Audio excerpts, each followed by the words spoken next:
নমস্কার বন্ধুরা, কুকিং মানিয়াতে সবাইকে স্বাগত। আজকে বানাবো আফগানি পনির। পনিরের তো অনেক রেসিপি খেয়েছেন, একবার এটা ট্রাই করুন, এর স্বাদ মুখে লেগে থাকবে। চলুন রেসিপিটা শুরু করা যাক। প্রথমেই আমি এখানে 250 গ্রাম মতো পনির নিয়েছি, তাকে এরকম রেক্ট্যাঙ্গেল বা লম্বা লম্বা করে কেটে নিয়েছি। এবার পনিরটাকে কিছু মশলা দিয়ে ম্যারিনেট করব। সেই জন্য প্রথমেই দিয়ে দিচ্ছি হাফ চা চামচ জিরে ভাজার গুঁড়ো, তারপর দিচ্ছি 1 চা চামচ কসুরি মেথি, এরপর দিয়ে দেবো হাফ চা চামচ গোলমরিচের গুঁড়ো, আর দিয়ে দিচ্ছি অল্প স্বাদ মতো নুন, আর দিচ্ছি খুব মিহি করে কুচোনো কিছু ধনে পাতা। এইবার সব মশলার সাথে পনিরটাকে ভালো করে মিশিয়ে নেব, এইভাবে হালকা হাতে, যাতে পনিরটা ভেঙে না যায়। এইভাবেও মেশাতে পারেন, আর তা না হলে এইভাবেও মেশাতে পারেন। তবে পনির যতক্ষণই ম্যারিনেট করুন না কেন, পনিরের মধ্যে কিন্তু কিছুই ঢোকে না। পনিরটা রেখে দিয়েছি ম্যারিনেশনের জন্য। এদিকে গ্যাসে কড়া বসিয়ে দিয়েছি, তাতে দিয়ে দিচ্ছি 1 টেবিল স্পুন মতো রিফাইন অয়েল। তেলটা গরম হয়ে গেলে ওর মধ্যে দিয়ে দিচ্ছি পেঁয়াজ কুচোনো। পেঁয়াজ একদম রাফলি কুচিয়েছি, তো পেঁয়াজটাকে দিয়ে দিচ্ছি। আর দিয়ে দেবো কিছু রসুন, 8-10 কোয়া মতো রসুন নিয়েছি, সেই রসুনের কোয়াগুলো দিয়ে দিচ্ছি। আর দিয়ে দিচ্ছি 1 ইঞ্চি মতো আদা। এবার পেঁয়াজ আদা রসুনটাকে একটুখানি 2 মিনিট মতো হালকা ভাজবো। পেঁয়াজ কিন্তু বেশি ভেজে ব্রাউন হলে কালার চেঞ্জ হয়ে যাবে পুরো রেসিপিটা, সেই জন্য কালার চেঞ্জ করার নেই।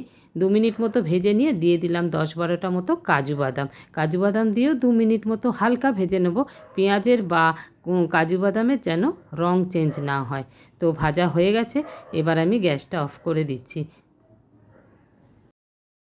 ঠান্ডা হলে এটাকে একটা পেস্ট বানাবো। ঠান্ডা হয়ে গেছে, এবার মিক্সির বাটির মধ্যে সমস্তটা দিয়ে দিচ্ছি, পেঁয়াজ আদা রসুন আর এই কাজু বাদাম যেটাকে অল্প ভেজে নিয়েছিলাম। এর মধ্যে দিয়ে দিচ্ছি কিছু ধনেপাতা, প্রায় 1 মুঠো মতো ধনেপাতা দিয়ে দিলাম। আর এর মধ্যে দিয়ে দিচ্ছি 2টো কাঁচা লঙ্কা। ঝালের পরিমাণটা আপনারা কম বেশি করতেই পারেন আপনাদের স্বাদ অনুযায়ী। এবার এটার একটা পেস্ট তৈরি করে নেব। এদিকে একটা বাটি নিয়েছি, তার মধ্যে দিয়ে দিচ্ছি হাফ কাপ মতো টক দই, আর এর সাথে দিয়ে দেব 3/4 কাপ মতো ফ্রেশ ক্রিম। এই যে আমুলের এই ফ্রেশ ক্রিমটাই আমি এখানে ব্যবহার করলাম। এবার এটাকে আমি একটা কাঁটা চামচ নিয়েছি, আপনারা চাইলে কোনো বিটারের সাহায্যেও এটাকে ভালো করে ফেটিয়ে নিতে পারেন, যাতে দই আর ক্রিমটা ভালোভাবে মিক্স হয়ে যায়। এই যে এই রকমভাবে পুরো মিক্স হয়ে যাবে, একটা স্মুথ ব্যাটার মতো তৈরি হয়েছে। এবার এর মধ্যে দিয়ে দেব বেটে রাখা মশলাটা। এই যে মিক্সিতে যেটা বেটেছিলাম, পেঁয়াজ আদা রসুন কাজু বাদাম ধনেপাতা কাঁচা লঙ্কা, সেই বাটা মশলাটা এর মধ্যে দিয়ে দিচ্ছি। এবার এই সব কিছু একসাথে ভালো করে মিশিয়ে নেব।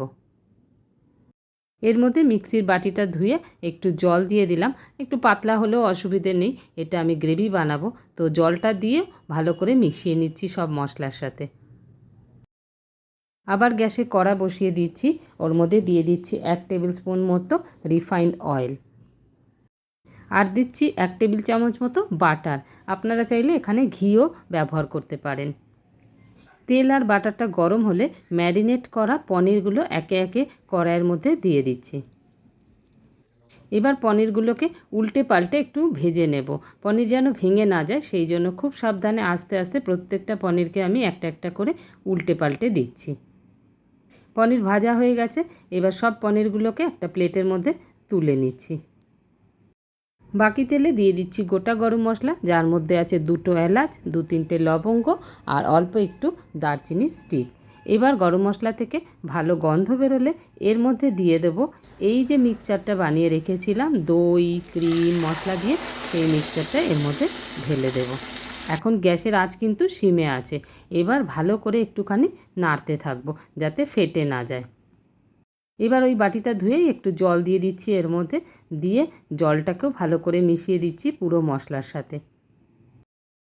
এবার এর মধ্যে দিয়ে দিচ্ছি স্বাদ অনুযায়ী নুন, আর দিয়ে দিচ্ছি গরম মশলার গুঁড়ো। এবার সব কিছু আবার একটু ভালো করে মিশিয়ে নিচ্ছি।